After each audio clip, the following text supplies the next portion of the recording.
Hello, welcome to Mon Petit channel. இன்றைக்கி நாம் பார்க்க போகிற டாபிக் என்னென்னா the transcendent, cosmic and individual divine.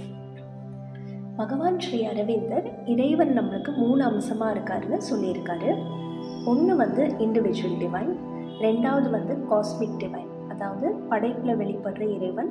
மூணாவது டிரான்செண்டன்ட் டிவைன், படைப்பில் வெளிவராத இறைவன். இந்த இண்டிவிஜுவல் டிவைன்றது ஒவ்வொரு ஜீவராசிகளுக்குள்ளேயும் ஜீவாத்மாவாக இருக்குது. ஜீவாத்மாவாக சைக்கிக் பீயிங்காக இருக்குது.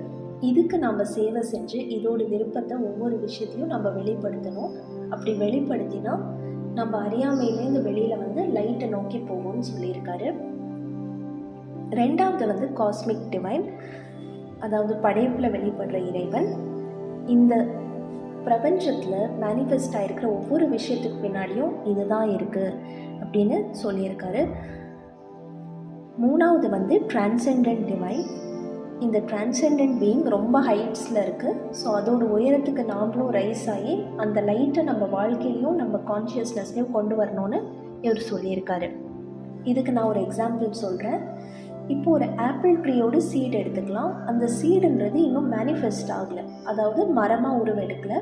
அந்த சீடை நம்ம பிளான் பண்ணோன்னா அது ஒரு பெரிய மரமாக வளர்ந்து அந்த மரத்துலேருந்து நம்மளுக்கு ஒரு சில வருஷத்துலேயே ஆப்பிள்ஸ் கிடைக்க ஆரம்பிக்கும். ஸோ இந்த ஆப்பிள்ஸை நம்ம இண்டிவிஜுவல் டிவைனாக எடுத்துக்கலாம். அதே மாதிரி இந்த மரத்தை காஸ்மிக் டிவைனாக எடுத்துக்கலாம். இந்த சீடை டிரான்செண்டன்ட் டிவைனாக எடுத்துக்கலாம். இந்த ஆப்பிள்ஸ்ன்றது இந்த மரத்தை சார்ந்து தான் இருக்குது. இந்த மரம் இல்லைன்னா இந்த ஆப்பிள் கிடைக்காது. அதே மாதிரி இந்த மரம்ன்றது இந்த விதையை சார்ந்து தான் இருக்குது. இந்த விதையை பிளான் பண்ணால் தான் அது ஒரு மரமாக வளர்ந்து வரும். ஆனால் இந்த விதைன்றது எதையும் சார்ந்து இல்லை. அதை யாராவது பிளான் பண்ணாங்கன்னா அது ஒரு மரமாக உருவெடுக்கும். அதை பிளான் பண்ணலைன்னா அது அப்படியே விதையாக இருக்கும். அதே மாதிரி தான் இந்த டிரான்செண்டன்ட் டிவைனும் எதையும் சார்ந்து இல்லை. அது படைப்பில் வரலைன்னா அது படைப்பில் வராமல் அப்படியே இருந்துடும். இதுக்கு இன்னொரு எக்ஸாம்பிளும் நான் சொல்கிறேன். இப்போ ஒரு மூவி டைரக்டரை நம்ம கன்சிடர் பண்ணலாம். அவரோட மனசுக்குள்ளே ஒரு ஸ்டோரி இருக்கும். அந்த ஸ்டோரி ஜஸ்ட் ஒரு ஐடியாவாக இருக்கும். அந்த ஐடியாவை அவர் எக்ஸிக்யூட் பண்ணி ஒரு கதையை எடுக்கும் போது அது படமாக வெளியில் வரும். படமாக ஒரு அவுட்கம் நம்மளுக்கு கிடைக்கும். அதே மாதிரி அந்த படத்தில் ஒரு சில கேரக்டர்ஸ்லாம் க்ரியேட் பண்ணியிருப்பார். அந்த கேரக்டர்ஸை வச்சு அவர் அந்த கதையை நகர்த்துவார். ஸோ இந்த படத்தில் இருக்கிற ஒவ்வொரு கேரக்டர்ஸையும் நம்ம இண்டிவிஜுவல் டிவைனாக கன்சிடர் பண்ணோம். அதே மாதிரி இந்த படத்தை காஸ்மிக் டிவைனாக கன்சிடர் பண்ணோம். அதே மாதிரி அந்த டைரக்டரை டிரான்செண்டன்ட் டிவைனாக கன்சிடர் பண்ணோம். இப்போ இந்த படத்தில் வர ஒவ்வொரு கேரக்டர்ஸும் இந்த படத்துக்குள்ளே தான் இருக்காங்க. அதாவது இந்த படத்தை சார்ந்து தான் அவங்க இருக்காங்க.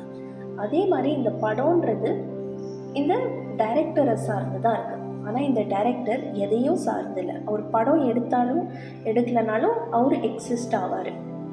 அவர் எதையும் சார்ந்தில்லை. ஸோ இதுதான் இதுக்கான எக்ஸாம்பிள். இப்போ நம்ம ஆர்டினரி நேச்சரில் வாழும்போது அறியாமையில் தான் வாழ்ந்துட்டுருக்கோம். நம்மளுக்கு இறைவனை பற்றி ஒரு ஞானமே இல்லை அப்படின்னு we do not know the divine பகவான் இதில் சொல்லியிருக்காரு. இந்த ஆர்டினரி நேச்சரோட சக்திகள் எல்லாமே அசுர சக்திகள். ஏன்னா அது நம்மளை டிவைன் கிட்டேருந்து மறைச்சிடுது. டிவைனை, அதாவது நமக்குள்ள ஒரு ego and desire and unconsciousness அது கொண்டு வந்து இறைவனை நம்ம கிட்டேருந்து கம்ப்ளீட்டாக அது மறைச்சிடுதுன்னு இதில் பகவான் சொல்லியிருக்காரு. நம்ம ஒரு ஹையர் அண்ட் டீப்பர் கான்ஷியஸ்னஸ்க்கு போகணும். நம்ம டிவைனை கான்ஷியஸாக தெரிஞ்சுக்கணுன்னா இந்த சக்திகள்கிட்டேருந்துலாம் நம்ம விடுபடணும். அதாவது இந்த அசுர சக்திகளை நம்ம வாழ்க்கையிலேருந்து எடுத்துடணும்னு சொல்கிறாரு. இப்போ நான் ஒரு விஷயம் சொல்கிறேன், நீங்கள் இமேஜின் பண்ணி பாருங்கள். இப்போ நீங்கள் ஒரு ஏணியில் ஏறிட்டுருக்கீங்க, மேலே ஏறுறீங்க. அப்போ கீழேருந்து உங்களை ஒரு 4-5 பேர் சேர்ந்து கீழே பிடிச்சி இழுத்துகிட்டே இருந்தால் உங்களால் ஈஸியாக மேலே போக முடியாது.